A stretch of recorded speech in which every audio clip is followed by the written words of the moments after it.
Hello, I'm Stuart Pallister. I'm a former journalist and editor turned communications practitioner in higher education.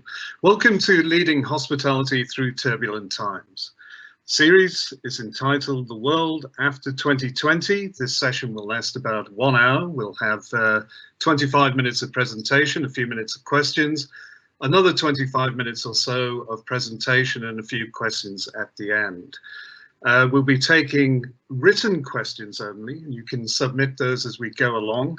And before we start, just a reminder once again that the session will be recorded and will be available on the Moodle platform afterwards. I'll hand over now to Professor Yves Schemeil, who specializes in global and comparative politics, to take us through the next section of his presentation on the world after 2020. Professor Schemeil. Hi, Stuart. Thank you very much. Hi, everyone. Well, this section is about how could we regulate the world? I mean, is it a dream come true? Do we have now the instruments to do this? This is the picture of the Bank for the International Settlements, post-war institution, which is the central bank of the central banks. Quite an achievement, believe me. So what we have learned so far, just to sum up, predictability is hard to reach in any type of activity. What we can do is just reduce uncertainty, which is already enough. We must also identify zones of comfort and stability. For example, there are places where you can do business and earn money in hospitality, even in the months and years to come. Rigorous information, solid knowledge are hard to get, and so you have to make constant efforts to reach a point where you are knowledgeable enough. Real expertise is needed, and not broad statements, too blunt and too bold and too actually unrefined, which are not so insightful. So you have to browse the websites of the organizations which are specialized in the issues which are of interest to you, and and this, of course, is due to the fact that it's a long process of accreditation of whatever is said. So fake news are progressively erased from any kind of communique. Our program today is to compare the successive waves of globalization, because there were many. I mean, I'm going to start at some point in history, but if you go to the earliest time, you'll find waves of globalization 5 millennia ago. And so what's the specificity of the current phase of globalization? And so what we can see is that it's more challenging than ever. Now, let's start with what globalization is exactly, because we all have our view about what the term might mean. Actually, we have some examples in mind, our images. Well, let's be specific. There are flows, many sort of flows, which are massively multiplied, and this on the whole planet. There are very few countries which are left out of this movement. Even Bhutan, for a while, was actually more or less kept out of the progress, but then it changed. Exchanges are partly dematerialized and also deterritorialized, which means that you are all lined somewhere in London, in the city of London, or elsewhere in Singapore, and then can just make money and transfer money and buy things, etc. The interesting example is that, for example, those who are working with oil, raw oil, crude oil, and trying to import oil from some place where it is produced, usually haven't seen any single barrel of oil. They are just working on screens. Interdependence between countries is now the rule. I mean, no country can, no government in any country can just think that they can be on their own somewhere and live quietly. Except, and not even North Korea, which has a lot of communications with China, for example. And the most important thing probably is individuation, meaning that you become an individual, not that you believe in a selfish ideology. Individuation increases in every society, even those where communities are so much important until now. that means that we are all held responsible for the welfare of our planet, and we cannot be completely disinterested from that. Note that globalization has always been a source of opportunity and a source of risk. We have documents about the ancient history, for example, showing that power and wealth are, of course, coveted, but they are also feared. For example, the pharaoh in ancient Egypt, was the only one who could come so close to the source of power and energy, the sun, the god, the sun god. Because all the others would have been burnt by this source of energy and power. So he alone knew how to tame this and use it properly for the welfare of human beings. To regulate globalization, so we must work. We must make efforts. We must control the sources of power and the source of wealth, because they can, of course, get out of hands easily, and then we don't exactly know what will come out. It can be a pure catastrophe. And we also can mitigate every sort of excess. Among these excess, we see that there are quite a number which matter in a minute. Globalization is an old story because it's not only the story of the flows of resources and goods and products, etc., and even services. It's also the story of how people change their mindset and become more and more concerned with the choice they have to make. And the arbitrage that they have to make themselves on their own without relying on anyone to do this on their behalf. And each phase of globalization had eventually achieved the same end. It had enlarged, enfranchised, emancipated, and enriched individuals. So step by step, of course. It's of course much faster by now than it was in the Middle Ages, probably at the end of the Middle Ages, the Renaissance. But it's on principle, it was exactly the same thing. So if we turn to what globalization was before today, we have a number of waves according to how you make the time breaks, etc. But we could do with this easily, although of course the waves are very long. I'll let you find this out on your own later on. So the first wave starts in 1453, just because it's the discovery of the Americas by Columbus. And it ends up in 1815 with the Congress of Vienna, because then the world is reorganized completely. During this period of time, and there were conquests, there was long distance trade and a number of other things, but there were wars as well. So the problem is how do you keep the possibility to make profits, and at the same time you avoid wars. So the great discoveries are the starting point of this period, and this probably shows what is the core meaning of globalization. It's the acceleration of the rhythm of social and economic change. And it's also the fact that at some point you have to import or face the risk to import financial crashes and epidemics, which happened during that period at a number of occasions. This phase was marked by contradictory trends, and this happens as well in maritime transport and also for those continent powers of the time.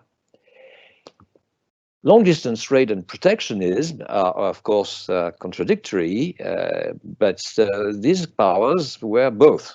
Great Britain, for example, had markets in a number of very remote countries, but at the same time, it practiced some sort of retention of its gold and silver and precious metals, etc., and also strategic goods for the welfare of the well-being of its population. You also have imperialism outside and democratization inside. That's incredible because a number of countries are still today doing both simultaneously. So, the problem is that these four trends, which are contradictory, can go together or went together in history. And the general law, basic law, was that the more democratic you were at home, the more aggressive you were abroad, like the British, for example. And today we have the examples of the Americans or the Israelis, who are exactly in the same type of situation. Yesterday, long-distance maritime trade happened, and it's not only a Western thing. I mean, the Chinese did discover a number of countries and sent expeditions, maritime expeditions everywhere, as did the Japanese later on. But as you see here, there were quite a number of agents, actors of this globalization process at the time. Which reached the coast of other continents. This was, and this probably is the most interesting point for you, it was the beginning of the massive and speculative import-export luxury goods. I mean, globalization comes with luxury. The idea is that, you wouldn't invest so much money in sponsoring the Columbus expedition to the Indias if you were not expecting a return of your investment on your investment, and this return would be in gold, for example, and then silver and jewels and emeralds and whatever. So these goods were very much in demand in Western Europe, and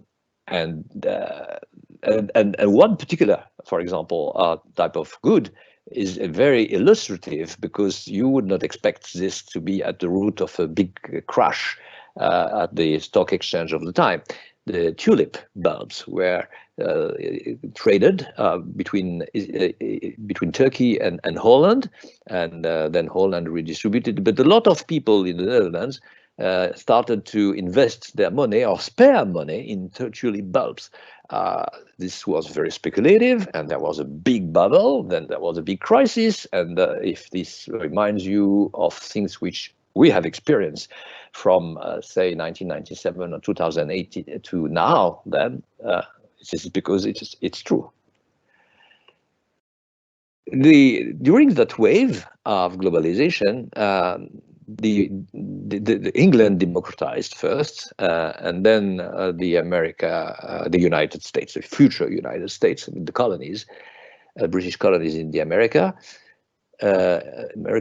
and then France. There were three great revolutions which are absolutely important for the future of the world since that point, which is the Glorious Revolution in England, 1688, the American independence in 1776, and French Revolution 1789, because fundamental laws were at the time enacted, like Constitution or a fundamental law in Britain, an act, a Bill of Rights, and they all had the same objective, which was to allow the rulers to get some power, but at the same time to stop misuse of power and protect the liberties of the citizens.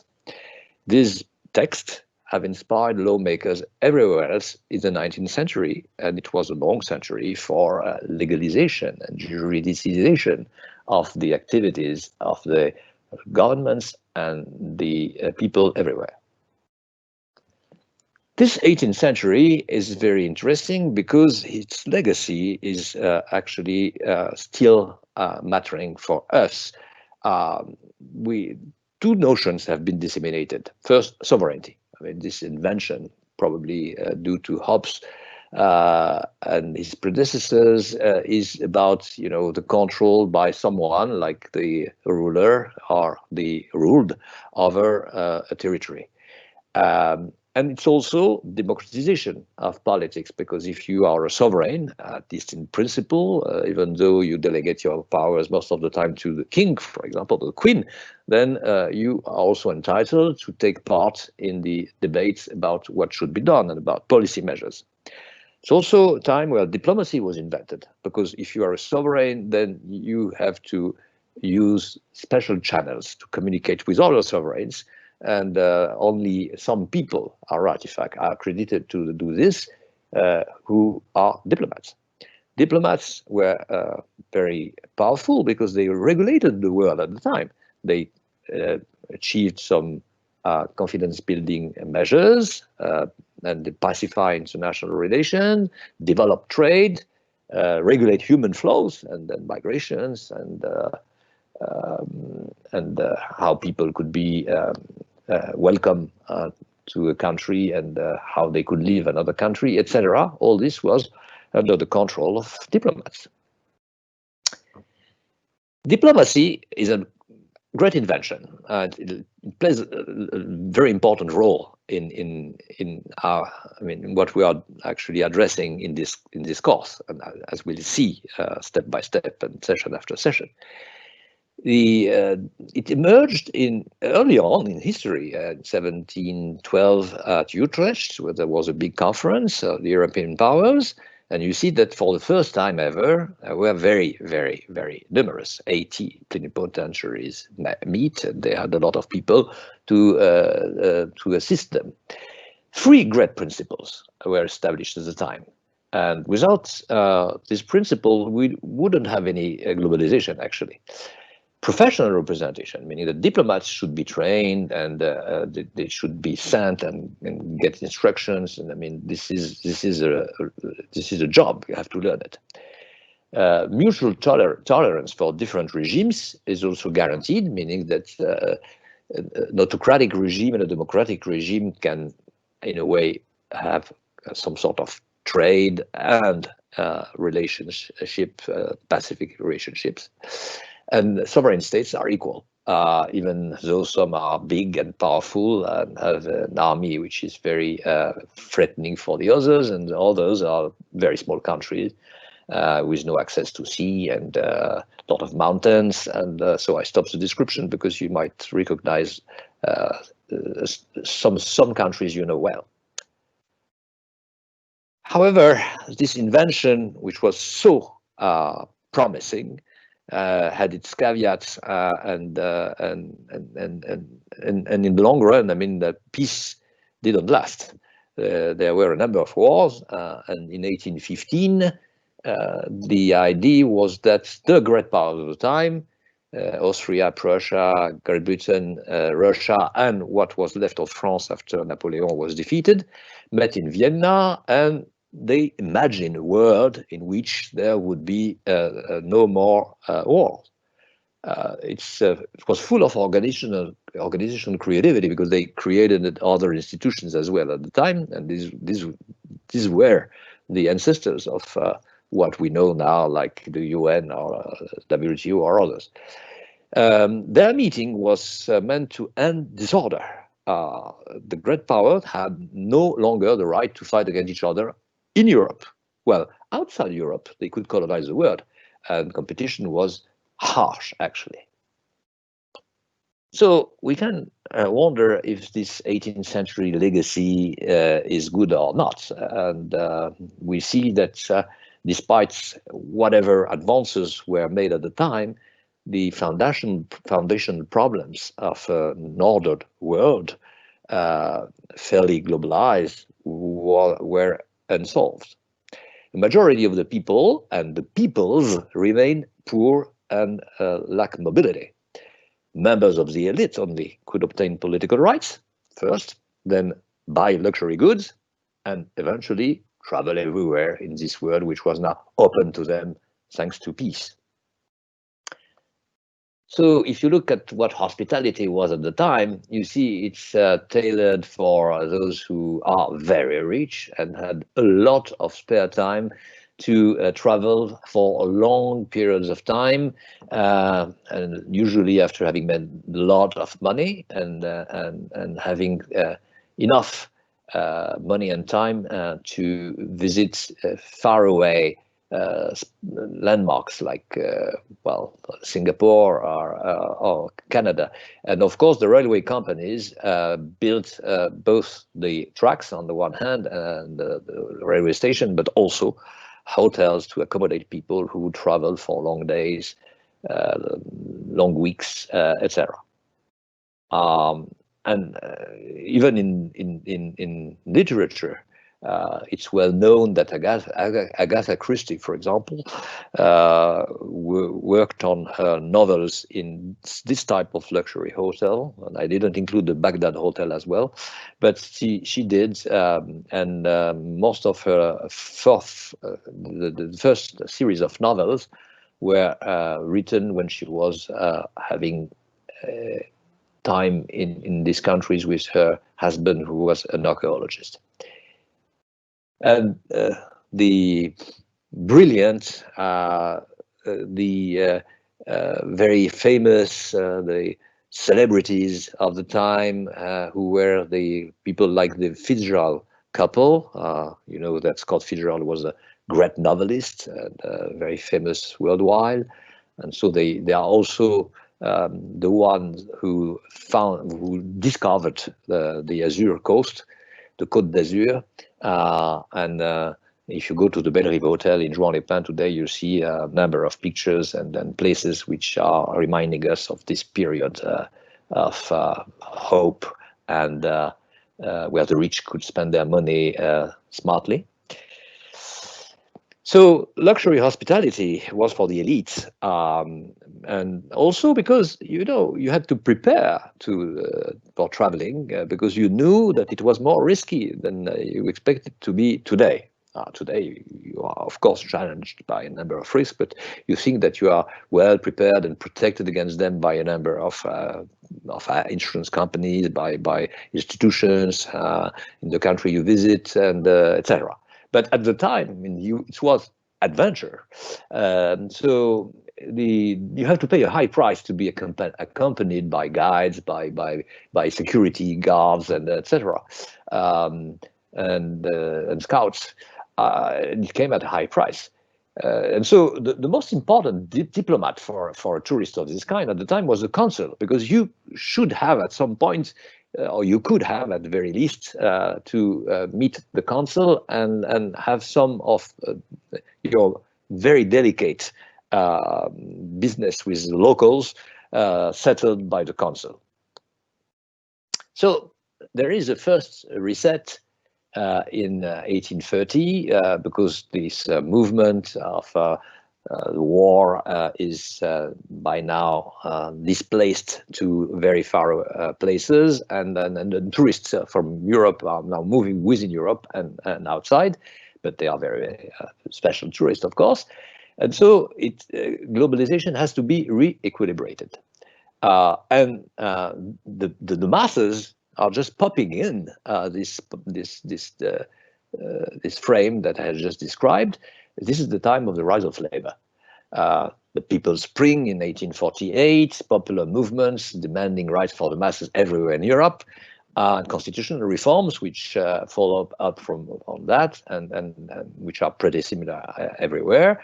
It's about voting rights, labor laws, protecting children, etc. And so you may see what happened elsewhere in Japan and Turkey, for example, later. And there will be a second reset after, at the end of the 19th century and early 20s, where now it's the rise of nations after the rise of the rich, the rise of the people, of the masses and labor. Now it's the rise of the nations, and people claim their independence. They get it after a long period of sometimes nearly civil war. And then we reach the 20s with new norms. But I will stop at that for the moment, see if there are questions. Stuart?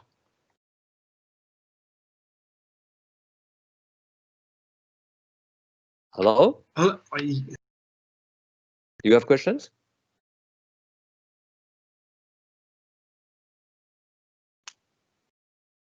Your just audio needs to go on. Sorry. Okay. Okay, sorry, I don't know whether you can hear me or. Yes, I can hear you Okay, by now. great. Sorry, I was having trouble in unmuting. No questions as such, but I was just going to say about luxury hospitality for the elites. That was kind of more 19th century, wasn't it? In terms of, say, the raffles and the grand European tours that Exactly. aristocrats and poets like Byron took down to Italy and the south of France. That's right. That's right. 19th century on. It starts in after 1815, and then these hotels are built in the wake of the 19th century and the end of 19th century. The whole system is operational, and more rich people think that they need to travel to discover the world. That's part of their, I would say, breeding or training in life, and their socialization depends on their capability to visit Florence, for example, but also to go to exotic places like the Nile Valley or Malaysia, India, etc. There is a beautiful and very telling novel by E.M. Forster, A Passage to India, which actually I recommend for those who haven't read it, and which says a lot about what traveling at that time meant exactly, with the type of intercultural differences and misunderstanding that could happen anytime, and the risk taken, but also the pleasure got from that. That's a very interesting piece of literature. Okay, so that's about it for now. If you'd like to continue, because didn't want to really break up the flow of this. So. Okay, thank you, Stuart. This is what I'm going to do by now. Okay, so if there is a legacy of a wave of globalization, it's actually within the core norms of the period that we may find this legacy better than anywhere else. So the norms of the 20s, which come after this long period of 19th century and the end of 19th century, the norms are more symbolic now than they were in the past. They were more legal in the past. Now they are more symbolic, for example. On the one hand, you have tangible goods and services, of course, and there are people who can buy, for example, not an air ticket for everyone at that time, but I mean a ticket on a boat to cross the Atlantic, for example. But there are also intangible goods like equality, inclusiveness, independence. I mean, these are becoming more and more important, even more important than material things. Now, immaterial things are very important. That's really the legacy of the 20s. I mean, people are now looking more for intangible goods than for tangible ones. Well, they can get more tangible ones at that time, so they are just switching to less tangible type of amenities and facilities.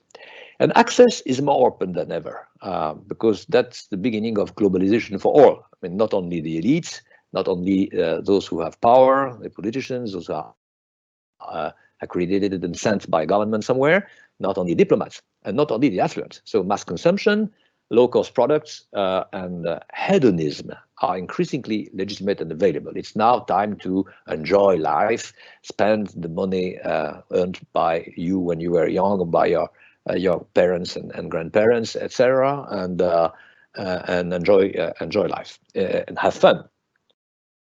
Well, now we are in another phase of globalization, and of course, this particular phase has a number of specificities. The differences with the past can be easily pointed out. What is new now is that we have another conception of time, or time is also measured in a different way than it was in the past. In the past, it was a long period of time, it was continuous, more or less, etc. Well, by now, events happen instantaneously, online, on the air, with a live coverage everywhere. You can go to your screens and see whatever happens at the other on the other hemisphere at any time. But there is another aspect which is very important. You know that in the past, people invested in the future, they discounted the future through their children. So they thought that they worked hard and their children would just reap the benefits of this investment, and the grandchildren would be even better off than your children. So if you were a teacher, if you were a peasant, your son will be a teacher. If the grandson will be a surgeon, for example, or a lawyer. So now the difference is that people cannot wait for such a long period of time, 3 generations. It's too long, and they compare with people like them everywhere in the world, and of course in places where people like me are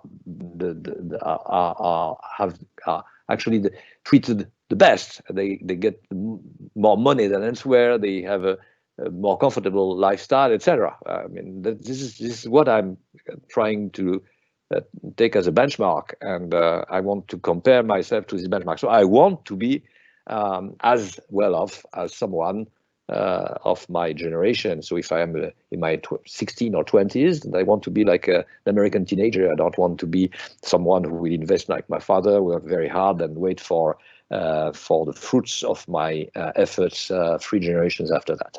So, you know, that's a contraction of time in a way, which means a lot for a number of people everywhere. And impatience is now there. This is the engine of globalization, impatience. And there are also things which are new about space.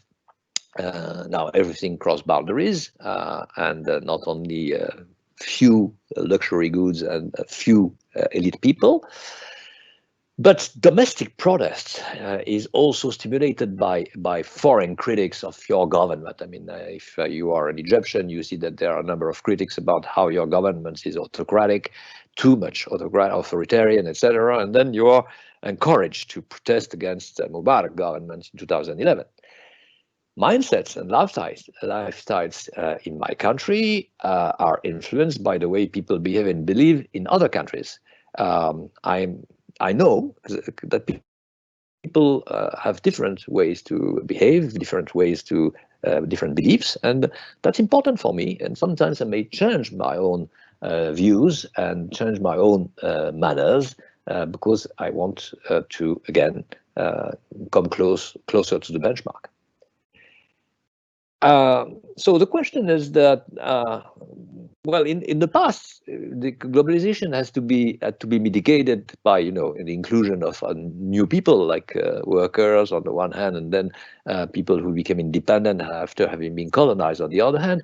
And it was regulated, and it had to be regulated because there were so many wars and very dreadful wars with gloomy outcomes for decades. So there was no problem about that. It had to be mitigated and regulated. But now, should we do something about that? I mean, before the pandemic, we could as well have thought that, you know, you just leave people do and make business and go on markets and whatever, consume whatever they want, etc. So when you are in a period of time where the masses emerge and become more and more prominent in international relations, you come to a period of time where excess is behind this. It's an excess because of the scope of the people involved, not because they are belonging to the labor classes or whatever. And so you have now to face both challenges simultaneously, and that, of course, beyond each national government's capability. I mean, it's impossible to do this if you are just one state, even the most powerful one. And mind you, if you are a very, very weak contained state in some continental area near Russia today. So if we have to regulate, what do we have to regulate? Well, we have to prevent excess in everything. So we have to prevent excess scope. You know that whatever we do is impacting every living being, not only humans, not only the closest humans we know, or those with whom we are trading or even having feuds. It's also had an impact on insects, an impact on whatever. I did not include viruses, but viruses, you know, come just after animals, because bats, for example, may be the vector which helps the organism, which are living organisms but not exactly living beings, impact our own lives. There is also a need to fight excess size. There are too many humans. We know that. You know that we have exhausted our resources in June, and then we leave on credit as far as natural resources like water, air, minerals, and commodities, and whatsoever, forests, etc., are concerned. For the rest of the year, and this is closer and closer to Christmas. So probably in a number of years, in France, we will be 1 year behind our schedule, and we live on credit for at least 1 year and possibly 2 in the long run. There is also excess speed. Everything goes too fast, actually, in this world. And so if something goes wrong, I mean, it goes wrong fastly. And it's very difficult to prevent this to happen or stop it. There are excess ambitions. Firms in the past, when their managers, top managers, were actually very ambitious, they were very happy with producing a type of good in a region of the world and have some sort of monopoly or having some sort of a partnership with other competitors, but in the same way, competitors who could be also associates, etc. So like in the car industry, for example, the motor industry.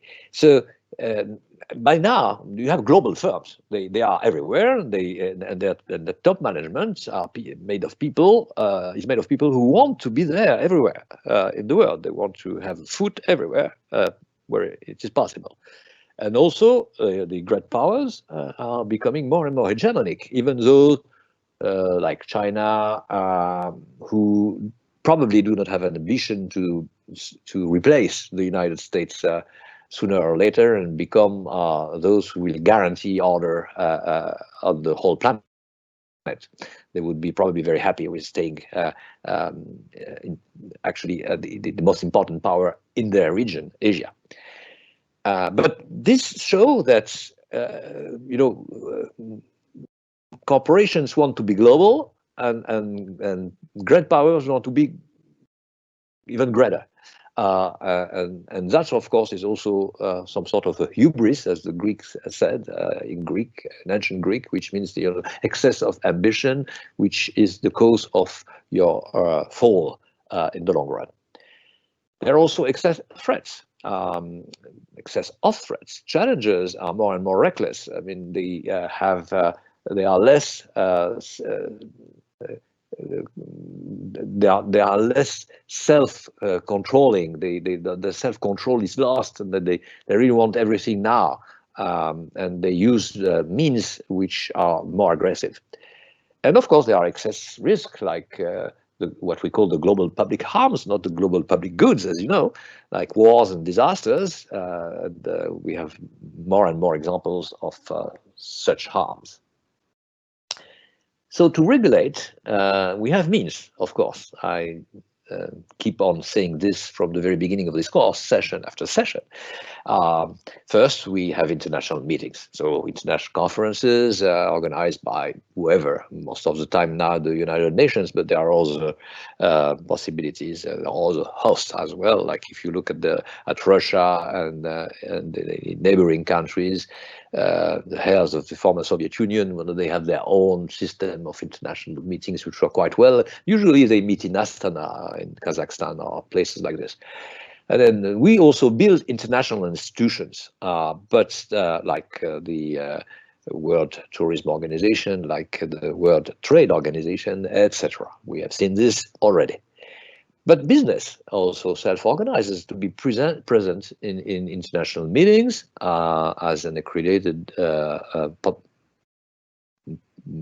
partner, and also present in international institutions, like, for example, the World Labour Organization, in which the business associations are present on an equal footing with the trade unions on the one hand and government on the other hand, or the International Standard Organization, where also you have the business and the authorities and experts, etc. So self-organizing means that to reach a global public norm, private corporations must be actually associated to the production of the rule, which is the transformation of the norm into something which is legal and will be implemented and forced everywhere by police force or whatever. And this process also is also manifest in hospitality, as I shall show you now. This is for you later on. So when we start from the very beginning, what is most probably important for us is what happened in 1919, because there is some sort of a restart of the globalization process with new aspects. And so I want to dig into this more in depth than I already did, because we just reviewed the successive waves of globalization, and the importance of this one, of course, was obvious. But let's see in detail what we should learn from this period. Actually, 1919 is the premises of a new world. When people really thought that everything bad in the past was bygone.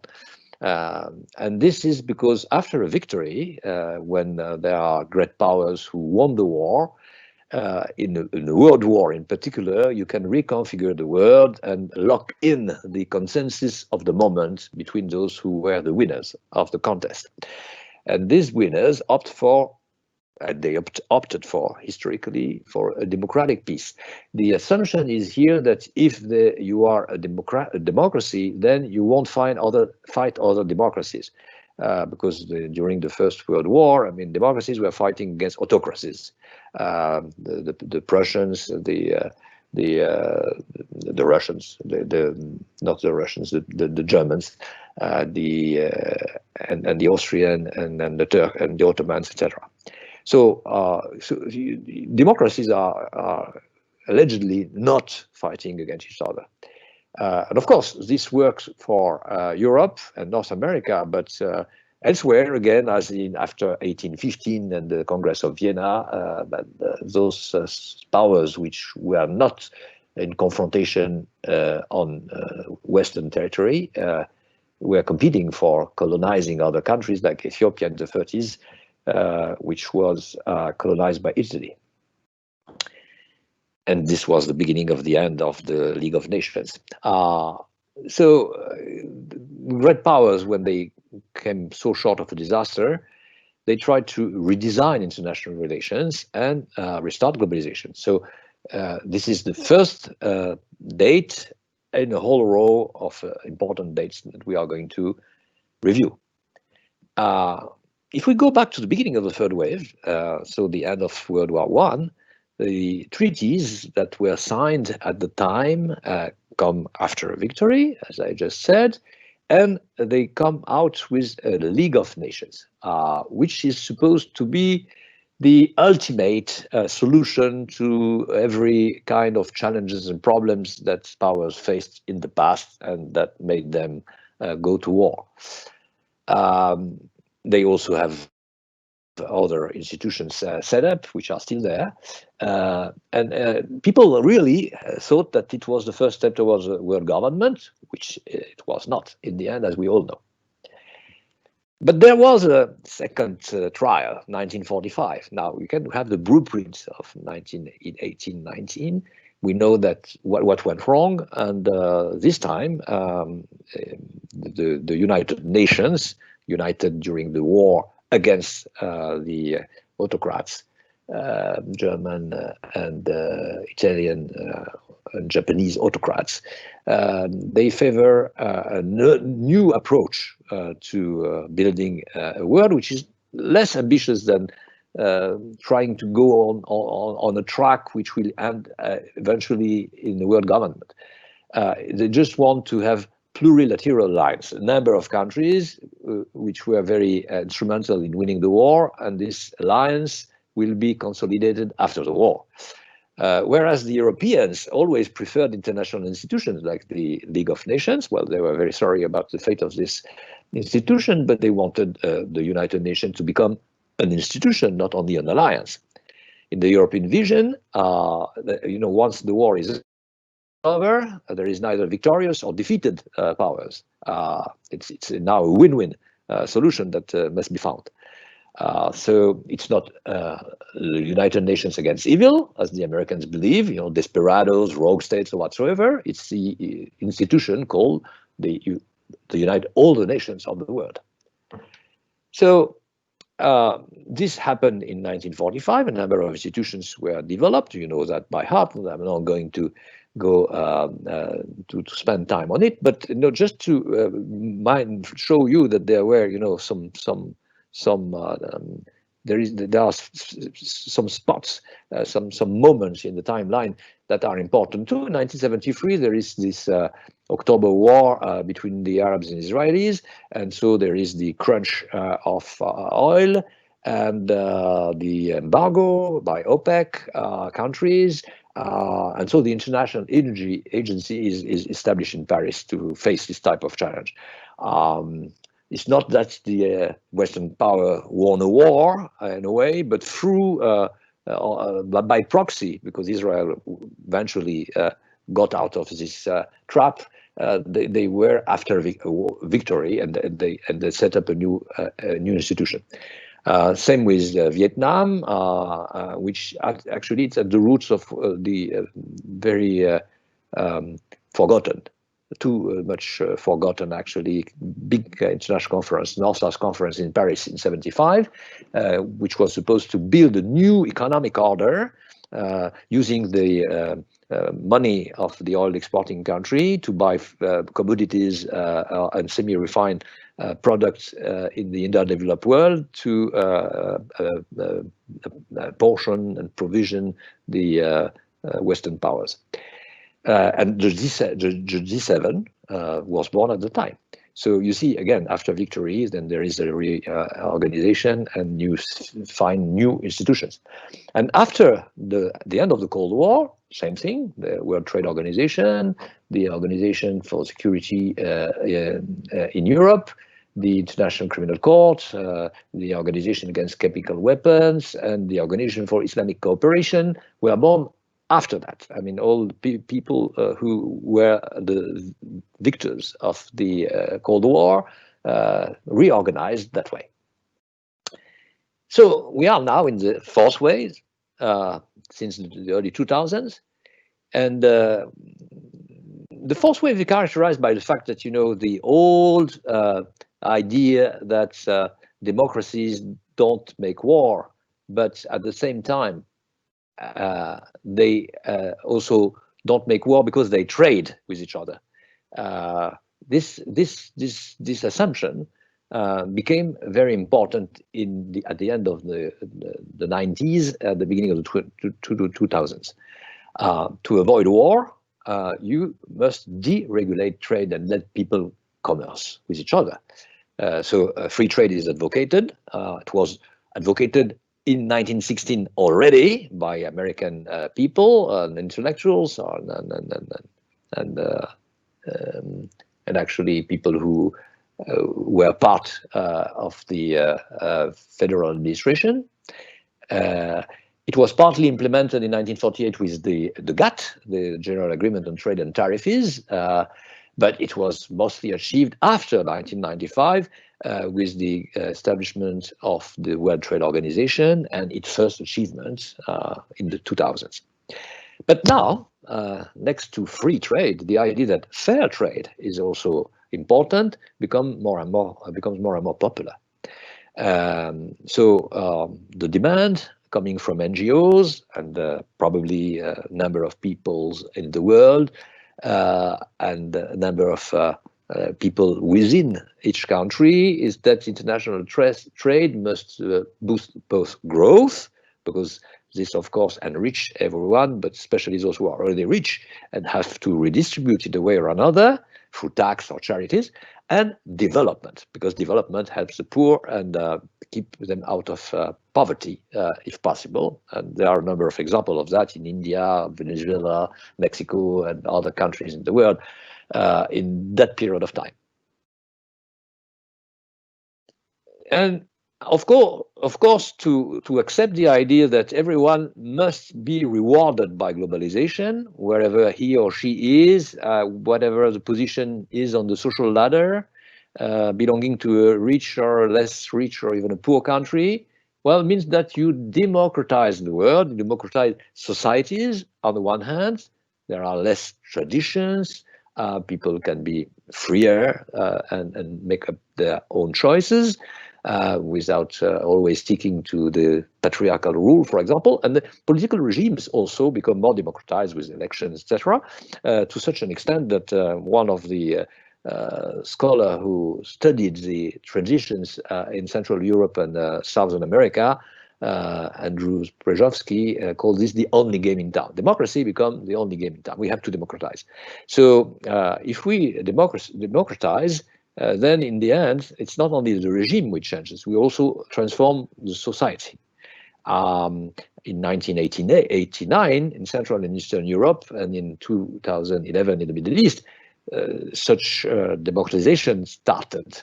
And it's already changed a number of things within society, but not enough. There is some conservative attitudes. There are some conservative attitudes, say in Hungary and in Egypt today, which have not yet completely been overcome by this period of social strife. This is because non-Western power people in their majority are not so ready to fully democratize. They like the idea of having some freedom, not being arrested arbitrarily and not being prosecuted by judges who are manipulated by the executive and the government, but they want to live in peace and be able to do their business as they want, but they don't accept the idea that the society is going to become a society of individuals who might be selfish and who might abandon their kins and who will eventually destroy the communitarian systems wherever they are, which are stabilizing societies, multi-ethnic societies, for example. So this trend that I'm describing now were visible at previous stages of globalization. Deregulation, okay, we have just said this. Democratization, that's truth in the 18th century when the Münster and Osnabrück treaties were signed between the European powers. Pacification was formalized at that time, and the main difference is that now egalitarianism and inclusiveness are completely new, and that's a norm, two norms, and we have to do with it. I mean, nobody can make a decision without having some concern for how much equality and inclusiveness I'm going to produce with my decision, what my decision will have as an impact on these two norms. But there is also something completely new, the dissolution of governmental authority. In the past, government was hierarchic and centralized. Now governance is shared with quite a number of non-state actors, and there is something which can be called private diplomacy, because so many businesses and business associations are involved in making norms which in the end will promote equality and inclusiveness. So there are a profusion of decision makers, but this is a source of confusion. The negotiations are lasting for a long period of time, and everyone should participate before the decision is made. Every stakeholder must be included. We have one example in the hospitality business, or hotel classification. That's a very technical aspect, of course, but it's very, very illustrative of what I've said so far. You know that more than 100 classification systems coexist in the world. There are some official, some are official, some are not. The UN World Tourism Organization is the one which is expected to say what norms any star rating should rely on, like the level of service, facilities, infrastructure, etc. And these are the criteria that help this institution to rate hotels and give them stars. Now, this hotel classification varies. They vary from one country to the next with some consequences. Like, you know, there are different ratings from these authorities, institutions, but also different comfort conception by people according to their culture, their lifestyle, etc. So, would we be able to reach a stage of harmonization, and how? The efforts to regulate the sector and harmonize it are made by a number of private organizations, as well as the World Tourism Organization. You know, for example, that Hotel Star Union is a regional system of classification, which is always trying to improve its standards with a number of aspects. Its mission is to represent and champion its interests towards the European Union and other institutions, which is that they are lobbying officially. They also produce some expertise and identify what are the best practices, so in a way sponsoring innovation, and they are as such platforms of expertise for the hospitality industry as a whole. You can see whatever they do if you go to that link.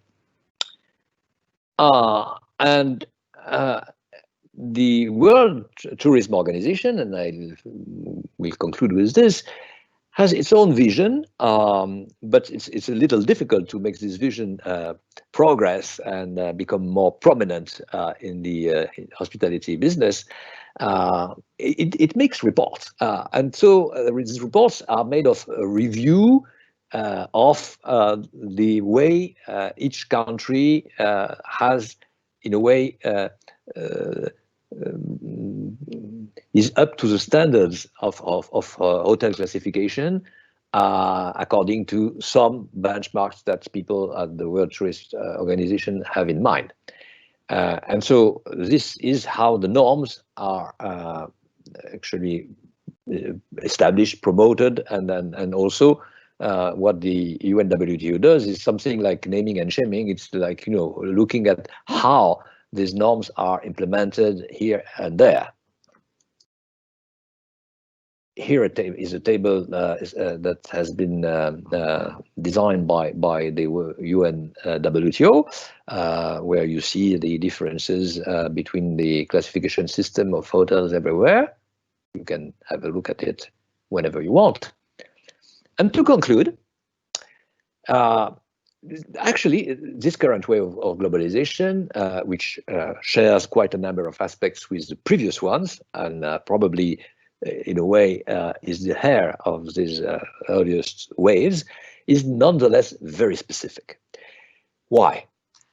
Because expectations are higher and higher. I mean, this is a period of time where people think that they can reach a stage in their life where they will be more affluent, more happier, freer, etc. And each time they reach one stage, they think that there is another one behind it, or an upper stage that they could reach as well with a lot of efforts and luck. So it's spiraling in a way. I mean, expectations are, you know, like it's a curve, and the curve goes up like this, and it's in a way an exponential curve. Whereas, of course, the resources are not growing exponentially. So why is it so? Because if you take democratization seriously, then you think that that means access for all individuals to every kind of reward, like touristic and leisure resources.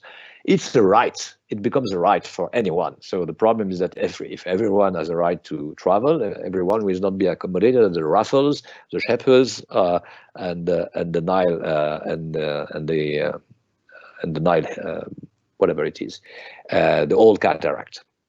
So this is because the offer is enlarged. There are a number of tour operators which propose a number of very attractive things, sometimes dangerous. Cost per capita diminish. and because of the industrialization of the sector. Customers are ready to spend money because they are, well, better off, and also because this is the adventure of their life for some people. I mean, the travel they have on their bucket lists and they would like to make before retiring, or even before dying, at the time they retire. And some are even proud to take risk in order to go where nobody else does, actually, because you see, you can, for example, climb the Machu Picchu and say that you were able to overcome the difficulties that you have after 3,500 or even 4,000 meters above sea level, and walking. Doing this in a mountainous area. I mean, sometimes the climate, which is not so easy and pleasant, and same with other places in the world where there are, for example, poachers not very far from the place where you have a safari, and so on and so forth. So, because everyone wants to get all these resources at any time, it becomes more and more difficult to help them, and more difficult to find the natural resources that will be necessary to accommodate them. And so this is a problem that we may address in the next session, just on time. Okay, good. Yeah, 2 minutes over. There are no questions from the audience, but just to pick up on where you left off with the current globalization wave, given the resistance that we've seen to globalization over the past 5 years, say with Trump and Brexit, how do you see globalization progressing now? And I think you mentioned in the first session that there may be some sort of reset. I think so, because even Trump, I'm going to address this, this I would say rogue characters who are behaving in a very undiplomatic way in the next session on Thursday. But to be brief, as I told you last time, that I participated to the preparation of the G7, and the surprise came from the people who were in contact with the Sherpas in Washington, and said that unexpectedly Trump was in a way very instrumental in welcoming his colleagues from the other 6 powers, and prepared to find some compromise because of the COVID crisis. So this came as a surprise for everyone. It seemed to be, more quieter or less outraged and sometimes insulting than usual. And this is because when you have big issues which are a concern for everyone in the world, I mean, you have a lot of pressure coming from everywhere, not only from your constituents. And so you have to address these concerns. And I guess that we'll see next time. It's on June 8th. So we'll have time before the end of the course to review whatever happened in Washington during the next G7. That would be actually the evidence that we need, you and me and the others, to understand exactly what's happening by now, if we can go on being optimistic about the future. Not only because Trump may, of course, be replaced by someone else or change once he's re-elected, but also because there is, of course, a mechanic which is behind this, and nobody can absolutely ignore. Well, Trump's main target at the moment seems to be China anyway, in terms of trying to blame China for the outbreak. Yeah, but if the Chinese find a vaccine before the Americans, they will be compelled to accept the gift made by the Xi Jinping and the great Communist Party of China to the world as a global common good. Okay, we'll wrap this session up. I look forward to the one on Thursday. So same time, same place, same channel, Thursday. Thank you so much. Thanks a lot. Bye-bye, everyone. Okay, bye.